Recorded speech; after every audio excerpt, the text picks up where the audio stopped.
All right, welcome everyone to a new episode of the Roscoe's Wetsuit Neuro Podcast. I am your host, Toby Passman. On the show with me today, we have a very special guest, Doug Sands from Anywhere Hypnosis. Doug is a consulting hypnotist who works with clients all over the globe. His techniques are tailor-made to use online or via phone. He built Anywhere Hypnosis for two kinds of people, those who love to travel and those who love the convenience of hypnosis wherever they want it. Ready to make that change that you've come here to make? Coming here is the first step. Take the next one today and reach out because you deserve the life you've been wishing for or that you've been waiting for. Doug, welcome to the show. Absolutely. Thank you so much for having me. Yeah. So tell me, what was your first introduction to hypnosis? Where did you first hear about it, or did you try it yourself? How did you kind of break into this whole world? It definitely wasn't something that was always on my radar. I grew up in a pretty rural area, and so that was way off in right field or left field or something. And it came down to meditation. I was searching for something to deal with my own mental health. I was dealing with anxiety and depression at that point, and I discovered meditation. And that was the first tool that I actually used to calm myself and to realize that I could control my own emotions to a certain extent. And it was by studying the brainwave patterns and the science behind meditation, trying to figure out what was going on here, that I stumbled across hypnosis. And when I learned that it was more than just a stage show gimmick, that there's actually over a century of research behind this stuff, I was blown away. And so I started doing some self-hypnosis techniques, just learning some of the basics. And then I got certified, and now it's what I do full time. Tell me about, let's talk about, because that's in my wheelhouse there, the brainwaves as far as with meditation, and definitely brainwave changes going on with hypnosis too. So tell me about, for each, what is going on in the brain, and is it different meditation versus hypnosis? It depends. There's a very strong link between the two of them. I like to say that it's the same mental muscle doing different things. So a brief rundown. When we're, our normal everyday waking state, that's when we're at beta frequency. And when you're in hypnosis, you are actually dropping down the scale, going from alpha to theta, hovering just above that delta state. That's why it kind of looks like people are asleep, but when a person is in hypnosis, they are aware the entire time. Now, the link between meditation and that is that in solo meditation, your brain is speeding up, but in guided meditation, that's that weird gray area between the two of them. Some guided meditations will get people all the way down to that theta state. They will slow people's brainwaves down, and most times it'll go to that alpha frequency, but oftentimes they will get people to that theta frequency, often using techniques that are taken from hypnosis. Whether they do this intentionally or whether it's just part of the standards of practice nowadays, it's I've definitely seen some crossover between these two platforms. Okay. And what happens? Can you break down kind of what happens in each of these different brainwave stages? Absolutely. So when you're in alpha state, a light state or light trance, that's where we're at when we are in when we're enjoying a really good book or getting lost in a TV show or a movie. It's also where we're at when we're driving a car and we zone out for a moment. We don't crash the car. Our minds are operating it to keep us safe at that time, but we weren't really there consciously present. And so theta is really just that on a whole new level. You are still there. You're still awake and alert to the entire process. You are hearing what the hypnotist says, but you are activating two different things in your mind. The first is that you are turning on the more creative side of your mind. And that helps when dealing with, so your mind, it speaks to you in images and feelings, and that helps us to speak to it in a way that it understands. And the second part of that in theta is that you are taking the critical faculty, that part of your mind that filters information to see if this is real or not, or if I'm going to believe it. That is a little more permissible. It's not completely offline, but it allows some suggestions that benefit that person to get past into that unconscious part where we store our memories and our habits. Okay. And is that something that it sounds like hypnosis definitely kind of takes advantage of that? that ability to sort of reprogram those sort of maybe unconscious or subconscious beliefs. Is that a accurate way of looking at it? Absolutely. What hypnosis does, at least therapeutic and change hypnosis, is we get people to that theta state, and then we simply use tools from like neuroscience and psychology and NLP.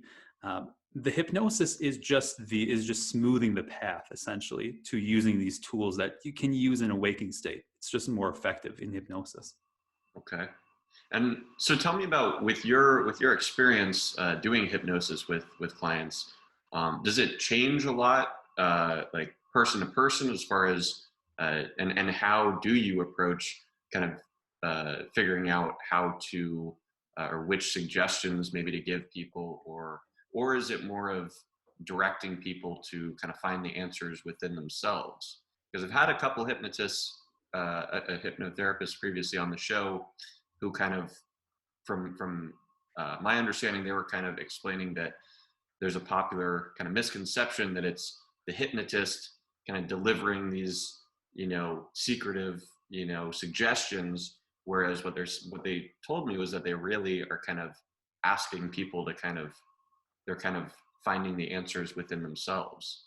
Absolutely. So the old style of hypnosis, traditional hypnosis, was that model where you just told a person to change. And that's called direct suggestion in hypnosis. And that's still pretty effective. Like especially when people ask for it or they imply like that's what they believe hypnosis is. Hypnosis, when you're working it with change, you want to meet a person where they're at.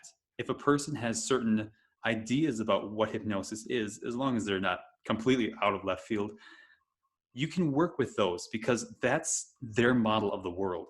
When you work with a person's model of the world and use those suggestions, you can get some powerful results because that's what they're expecting. But the other side of that, as you were mentioning, going inside to find yourself, hypnosis, especially in the last 50 years or so, it's been expanding into this model where you are interacting with the client rather than just telling the client what to do. And so it's all about giving the client choice about how they want to change and what that change means for them. It's a more integrated model of therapy and of change work. And have you found, do you employ both models, or is it more so one versus the other? I definitely employ both, oftentimes within a single session when working with someone. I think that using both tools, uh, it allows us to be more effective because we're hitting all the bases. And so typically I will start out the session with that more uh, inclusive approach where we are giving the person choices. And then somewhere in the middle of the session, when we're really deep into hypnosis, I will throw in some suggestions. And those suggestions are typically crafted with the client beforehand so that I know that they're in that client's own language. Their mind has already kind of agreed to these before we've given them. And so they're much more likely to land and be effective. So walk me through, like, if I was to come to you and say, and wanted to do hypnosis with you, what's the whole process? As far as, can you walk me through like what happens when a client walks in the door? Yeah, a typical session for me, the first 10 to 15 minutes of meeting a new client, I'm always breaking down those myths and misconceptions that person walks in with. Like, is hypnosis mind control? Or are you going to make me bark like a dog or something? Breaking those down. And then the next step is to define what they want. Oftentimes people come in and they know what they don't want. They don't want to feel anxious or they don't want to feel stressed anymore. And that's great. But I, if you're going away from something, you've got to be moving towards something. I give the metaphor of like a ship. If you're leaving an island, you can go in 360 degrees in any direction, but that's not going to get you to your end destination any faster, unless, by luck. So that next 10 to 15 minutes, we are establishing exactly what it is they're aiming for. And then we go into the actual hypnosis.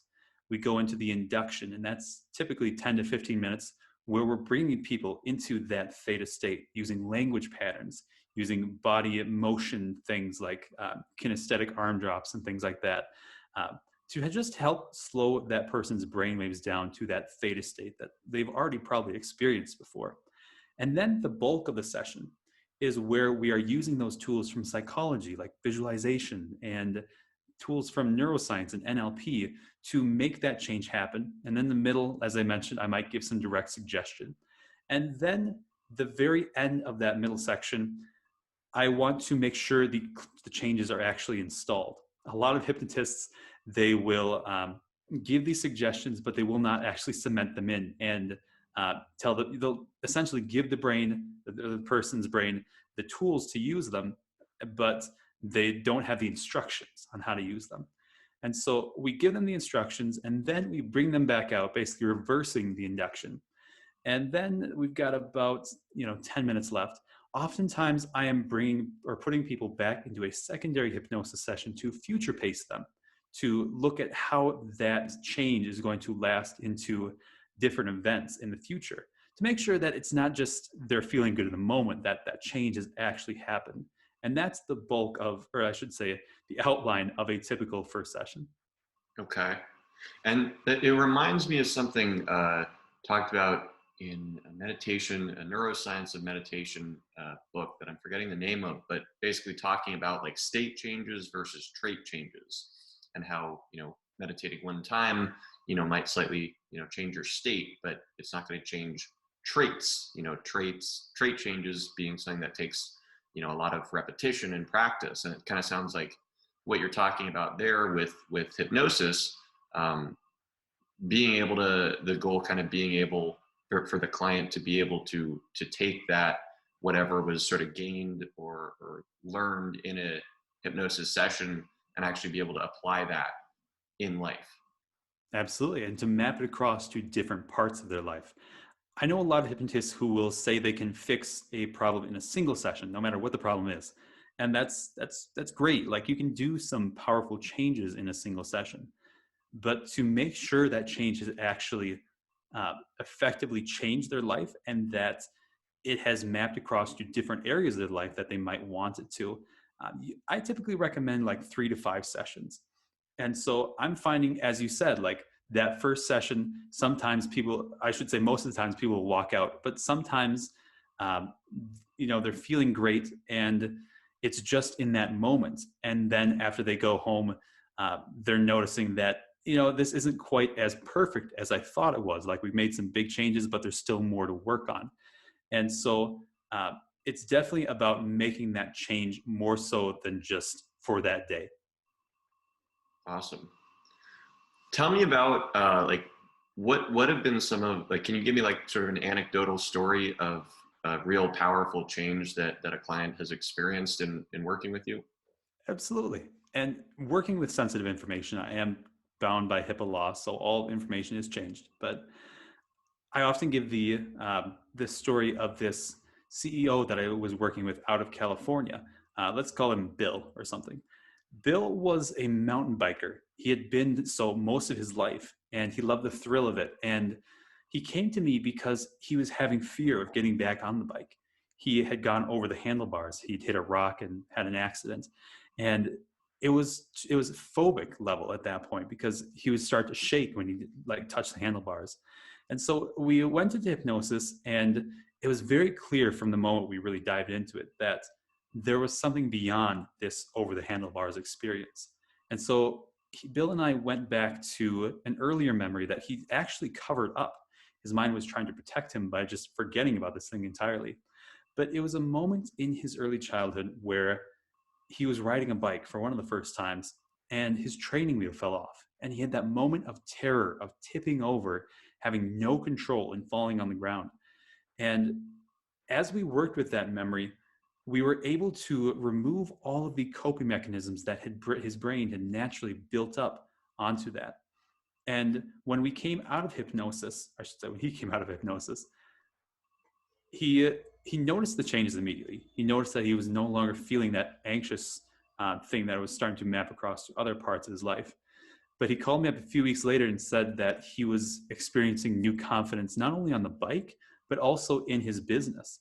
And he called me up a few months after that and said that he had started a blog that he'd been dreaming about for 3 years. And so it's always amazing to me just what changes when we do one little tweak, especially when we're working with memory or changing a habit that's really foundational to a person's life.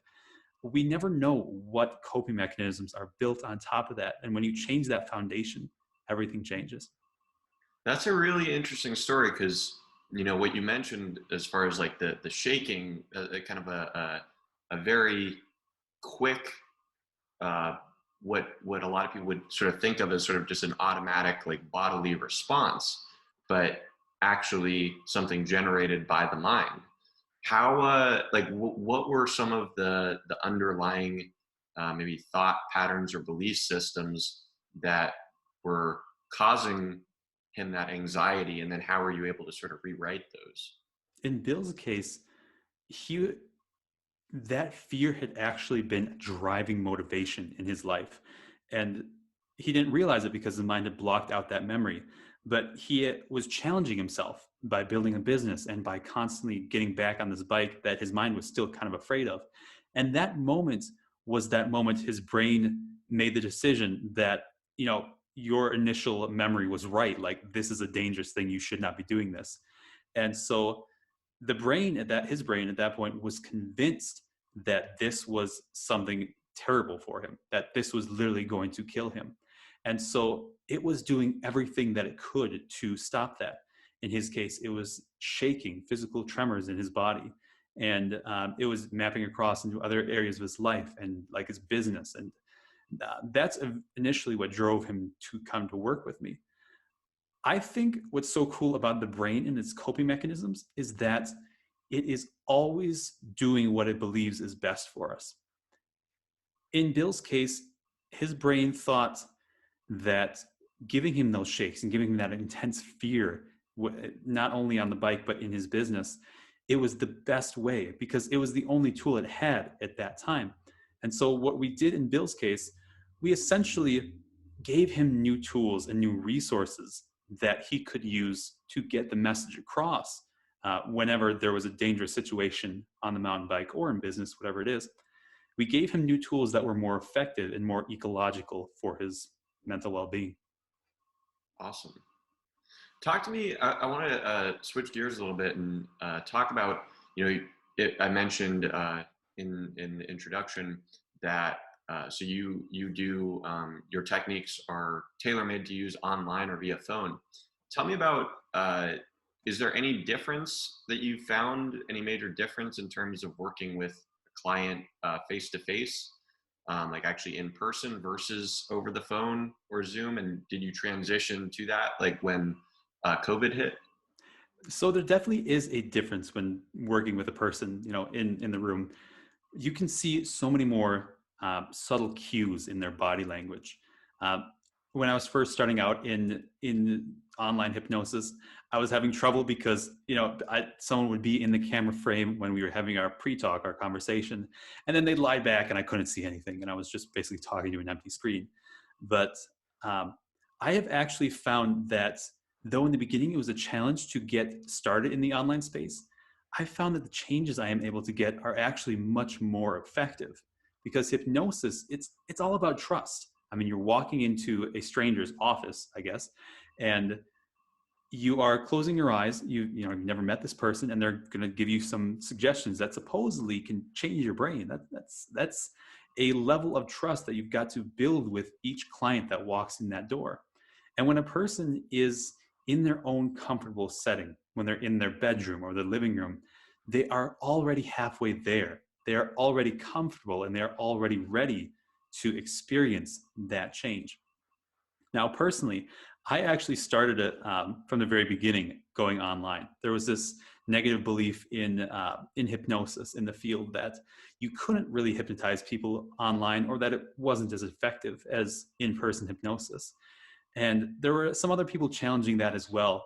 And I built it that way so that I could travel and live the life I wanted. But when COVID hit, I was actually in a very beneficial, I had that foundation laid, so I was in a very beneficial frame to use that leverage. While everyone else was catching up, I was able to kind of fill the gap when everyone had to go online.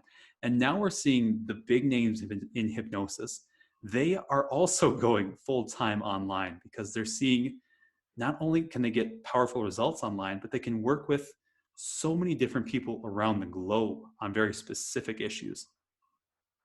Awesome.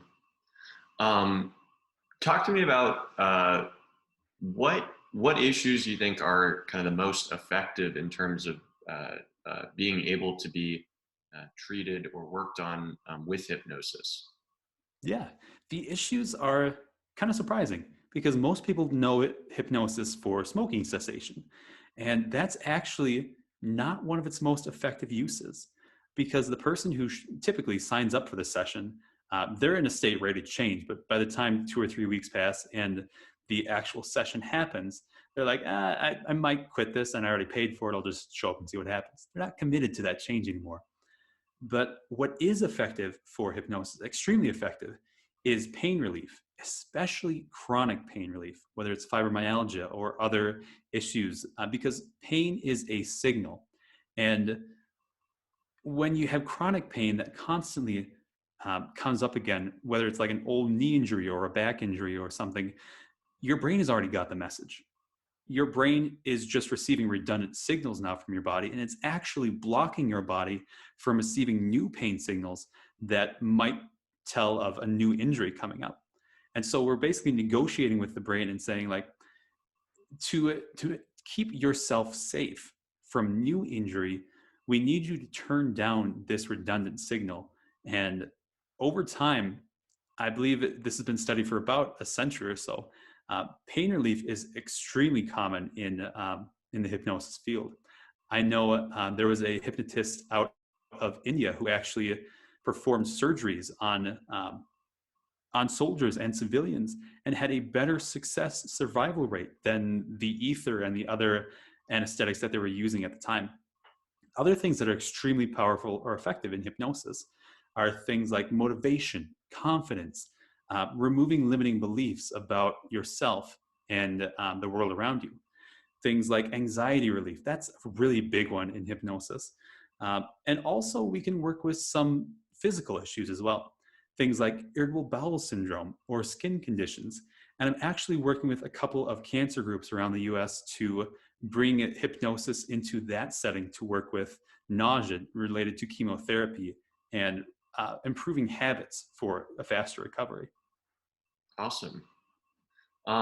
In terms of with dealing with pain, so that's another interesting one that it reminds me of the story you're talking about, the anecdotal story with the businessman, as far as being able to sort of change those sort of uh, I don't know, automatic or sort of seemingly bodily generated responses, but they're actually being generated by the brain. So that's super fascinating. What as far as like with the pain, you're saying basically that the pain signal may have originally been there to actually serve a protective mechanism, alerting the body that there's some problem. But then once the problem is actually dealt with, that signal is kind of still stuck, if you will, and is kind of it's not doing anything. It's not alerting the body to anything that's really wrong. It's just kind of continuing its loop. Is that am I understanding it correctly? Absolutely. Yeah, that's a perfect way to describe it. I often give the metaphor of like TV static. If you turn on a TV and your volume is set to 5 and there's just the TV static running in the background, uh, something as quiet as I don't know, a glass breaking or something, that I guess that's a bad example of quiet, but uh, to overcome that level 5 volume, you're going to have something at a level 6. And so we don't want to have a level 6 of pain to have that damage to our body to notice that something is wrong. Like if we're having a hand on our stove and it's burning us to that level 6 pain level, we want to be able to notice that when it's a level 1 or a level 0.5 or something. And so what we're doing in that, we are essentially just turning down the volume on that static. Most times we get it all the way down to 0. Sometimes the body's like, I want to hold on to a little bit of this just to make sure that they don't injure themselves again. We bring it down to like a level 1 or something so that they can notice that other sound in the background, that other experience that might be a signal something else is wrong. Awesome. Talk to me about with just your own experience doing hypnosis on other people. What have you found as far as like from when you first started to where you've gotten today, what skills or what kind of skill set have you needed to cultivate to become really good at what you do? Mm.